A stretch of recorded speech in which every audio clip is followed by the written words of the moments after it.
Here we're looking at a raw water pump from my Perkins 4108. Since I've owned the boat, this is the second time it's leaked from these weeping holes that are designed to leak when the sealing off the raw water impeller side of the pump fails and prevents water going in on the engine side, which is this side. So we've been cleaning with wire brushes, as well as just screwdrivers as well. You want to be easy not to gouge. Picks of assorted sizes, getting into the grooves like that, cleaning it out. This is 240 grit sandpaper, cleaning off surfaces. Now we open up the front plate. I see that this impeller, I do remember when I installed it, I felt that it was sticking up too much, but I just trusted the part number. But now I see that I should have done something, like sanded it down so that it fit just a little bit better, because there was too much pressure on that and it's scoring in there. And out comes the impeller.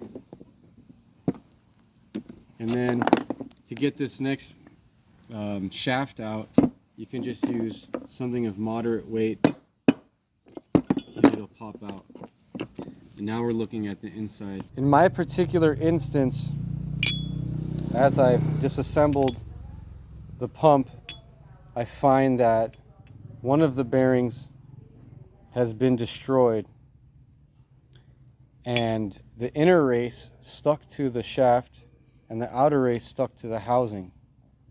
Before I was able to get access to punch this out from the opposing side, I had to first punch the watertight seal out from the back side. So you always remove them from the opposite side. To remove that water seal on the impeller side, I flip it upside down. I get my punch. I get access to it, and I punch it out. Similarly, I have access to the race on the engine side from the impeller side. And now the next step is to remove these bearings from the shaft. In order to do that, I am placing the shaft in a vice grip like such.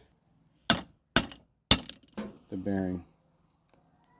I've made good progress to this point, but the next step in extracting the shaft from the bearings, I'll have to use a punch. Okay, just to reiterate, these are the main components of a raw water pump. We have the housing, the shaft, two bearings, and a seal. The two bearings go onto the shaft like such, all the way till they hit the lip of that notch, and then they are inserted into the shaft from the back side. And then you flip it over and you install the seal. And those are the main components of a raw water pump rebuild.